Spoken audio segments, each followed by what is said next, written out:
Assalamualaikum warahmatullahi wabarakatuh. Masya Allah, akhirnya ketemu juga kita dengan bulan suci, bulan mulia, yaitu bulan Ramadan. Apa kabar ayah bunda dan juga ananda sekalian di rumah? Semoga makin semangat ya di bulan suci Ramadan ini. Semangat untuk beramal sholih dan juga semangat untuk menebar kebaikan. Nah, alhamdulillah kita kali ini akan berdiskusi bersama tentang literasi di keluarga muslim. Nah, Masya Allah ya, tema ini pasti familiar sekali sebenarnya ya di tengah-tengah kita semua. Tapi kadang-kadang masih ada yang belum tahu gitu, apa sih pentingnya membudayakan untuk cinta literasi di keluarga kita. Nah, sekarang kita mau berandai-andai dulu sambil melihat ke masa lalu. Apa sih yang terjadi pada masa-masa keemasan Islam itu? Nah, kalau ayah bunda dan adik-adik membaca itu bisa dilihat ya bahwa masa-masa emas peradaban Islam banyak sekali didukung oleh dunia literasinya. Misalnya ada Baitul Hikmah, dan juga kalau misalnya diperhatikan banyak sekali khalifah-khalifah yang kalau misalnya beliau itu berpindah dari satu tempat ke tempat lain, tahu nggak yang dibawa paling banyak itu apa? Iya, betul sekali, yang dibawa paling banyak adalah buku. Sampai bisa ada berpuluh-puluh ekor unta yang khusus untuk membawa buku-bukunya khalifah. Dan juga kebiasaan para khalifah-khalifah di zaman keemasan itu adalah jika ada utusannya yang sedang merantau atau melakukan perjalanan keluar daerah, maka yang ditunggu-tunggu adalah hadiahnya berupa apa? Berupa buku juga. Masya Allah ya. Nah, sekarang boleh nggak kita sama-sama mengintip koleksi buku di rumah kita masing-masing? Kadang-kadang ada yang bingung juga, apa aja sih buku yang harus dimiliki oleh keluarga muslim itu? Nah, ada yang tahu tidak? Iya, betul sekali. Sudah banyak ya yang menyebutkan juga sambil menyebutkan di rumah. Kali ini saya juga ingin berbagi tentang 10 jenis buku yang menurut Syekh Rawid Asirjani dalam bukunya Spiritual Reading itu seharusnya dimiliki oleh seluruh keluarga muslim yang ada di seluruh penjuru dunia. Apa aja buku itu? Coba yang pertama apa ya? Yang pertama adalah tentu saja kitab suci kita, yaitu Al-Quran ya. Jadi pasti di rumah keluarga muslim wajib tuh ada yang namanya Al-Quran. Nah, kemudian ada apa lagi? Yang kedua itu adalah hadis ya, kitab hadis. Kitab hadis ini boleh apa saja ya. Jadi mau yang versi singkat-singkat, misalnya kalau ayah bunda itu perhatikan ada ya yang namanya hadis arba'in yang berisi 42 hadis. Kemudian ada juga Riyadhus Shalihin, Bulughul Maram, atau banyak sekali kitab-kitab hadis lainnya. Itu silahkan, boleh setidaknya dimiliki ada satu di rumah ya yang dimiliki. Nah, yang ketiga kemudian apa? Yang ketiga adalah buku-buku yang terkait dengan ilmu syar'i. Nah, ini yang kadang-kadang mungkin terlupa gitu untuk dimiliki. Padahal ini kalau dilihat dari urutannya adalah yang ketiga. Apa aja contoh kitab atau buku yang terkait ilmu syar'i? Ini adalah biasanya bisa berupa kitab-kitab induk ya, ayah bunda. Misalnya setidaknya kalau di rumah itu setidaknya ada buku tafsir satu. Boleh tafsirnya itu yang ringkasan, misalnya yang cuman satu buku, misalnya tafsir Jalalain yang beberapa waktu terakhir ini tuh ada ya dibuat cuman satu buku aja, atau yang mau lengkap satu seri tafsir Ibnu Katsir, atau tafsirnya dari Buya Hamka, tafsir Al-Azhar, terserah. Jadi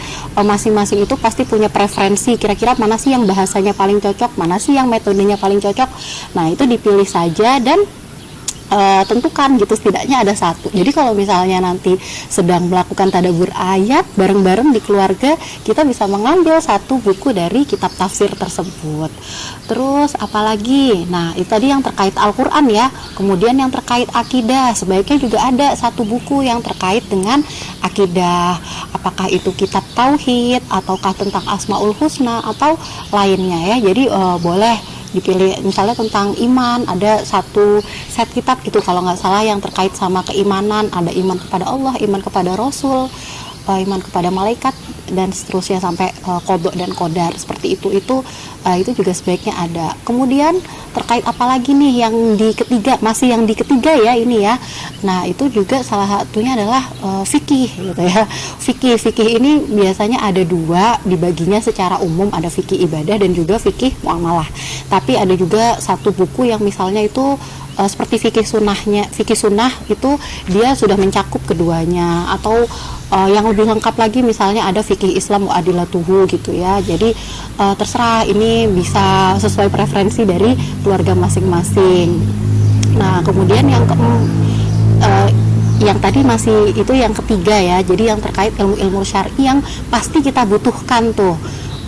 Kan kita kalau mau ibadah ya pasti kita harus melihat panduannya gitu, ibadahnya bagaimana.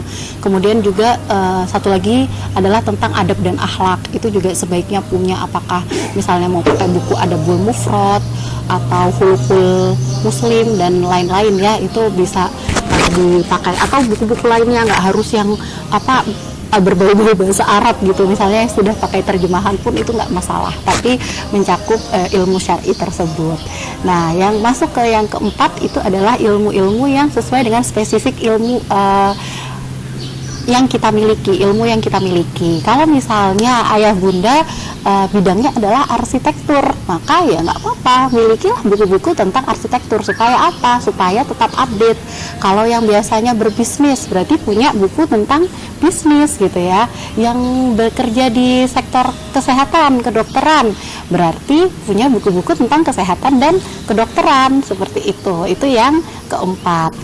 Sekarang yang kelima itu adalah buku-buku terkait dengan sejarah. Jadi misalnya ada buku-buku tentang sirah ya, di rumah mau tentang sirah Nabi, sirah Rasulullah, sirah para sahabat, tabi'in, para ulama, dan juga misalnya sejarah umat Islam, daulah-daulah seperti itu sebaiknya dimiliki. Karena apa? Karena biasanya kejadian yang terjadi saat ini itu kebanyakan para ahli dan juga ulama itu mengatakan bahwa itu adalah sejarah yang berulang.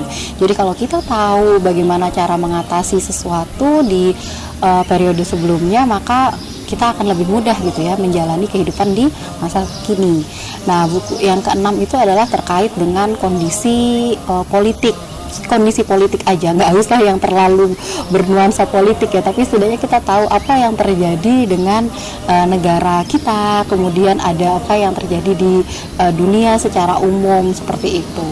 Nah yang ketujuh itu adalah terkait dengan buku-buku tentang pendapat orang lain, tulisan-tulisan dari orang lain mengenai berbagai hal, bisa terkait psikologi, motivasi atau lainnya, seperti itu.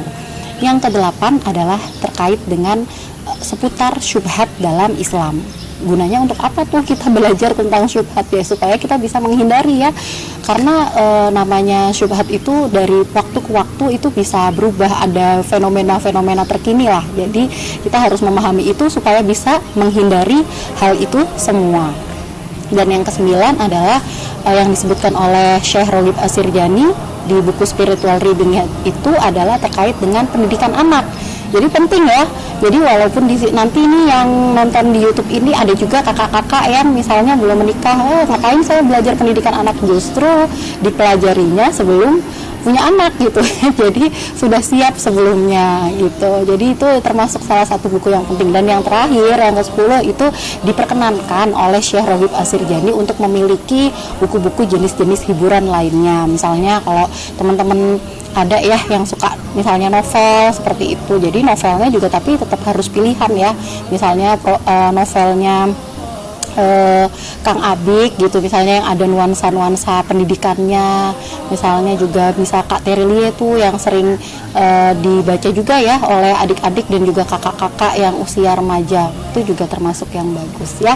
Itu mungkin 10 jenis buku yang menurut Syekh Roghib Asirjani seharusnya dimiliki oleh keluarga muslim. Nah, sebagai penutup, sebelum saya akhiri sesi kita kali ini, kadang-kadang tuh banyak yang bertanya, Bunda, di rumah saya tuh sudah banyak kok buku-buku anak-anak. Emangnya saya perlu ya mengoleksi buku yang tadi sudah disebutkan yang 10 jenis itu gitu ya. Jadi kalau menurut beberapa kalangan ahli dan juga ulama, justru buku-buku yang seharusnya ada di keluarga muslim itu adalah yang paling utama adalah buku-buku untuk dewasa dulu. Itu yang harus dimiliki terlebih dahulu, karena dengan modal itulah ayahnya, bundanya bisa mengajarkan ilmu dan juga kebaikan kepada ananda. Adapun buku-buku untuk anak-anak itu juga bagus ya untuk dimiliki, namun tidak apa untuk dimilikinya secara bertahap, dimiliki sedikit-sedikit dahulu, kemudian nanti kalau anak-anaknya sudah menunjukkan minat atau potensi ke bidang tertentu maka lebih dilengkapi dan seperti itu. Sedangkan yang buku-buku induk utama sebaiknya keluarga muslim tetap punya, karena kadang-kadang ada juga nih yang nanya, Bunda, sekarang kan udah zamannya YouTube, ada Google. Nah, kadang-kadang belum tentu ya bisa memilah mana sumber-sumber yang kira-kira referensinya itu akurat atau tidak, apakah ini bisa dipertanggungjawabkan atau tidak. Jadi sebaiknya akan lebih bagus lagi jika ayah bunda tetap memiliki sumber-sumber buku induknya sebagai referensi literasi di keluarga. Semoga dengan kecintaan kita terhadap literasi itu juga merupakan menjadi jalan bagi ayah bunda dan juga ananda menjadi lebih dekat pada Allah. Karena kalau diingat-ingat lagi, ayat yang pertama kali disampaikan kepada Rasulullah waktu beliau mendapatkan wahyu di Gua Hiro. Iya, tepat sekali. Yang kata pertamanya adalah Iqra. Iqra di sini memang tidak bisa diartikan cuma sekedar membaca, tapi juga membaca seluruh alam semesta. Tapi setidaknya dengan buku bacaan yang kita miliki itu adalah semoga bisa menjadi sebaik-baik teman duduk kita, seperti itu, untuk teman kita memanfaatkan waktu. Sekian dulu diskusi kita tentang literasi pada keluarga muslim. Semoga bermanfaat dan sampai jumpa di lain kesempatan. Wassalamualaikum warahmatullahi wabarakatuh.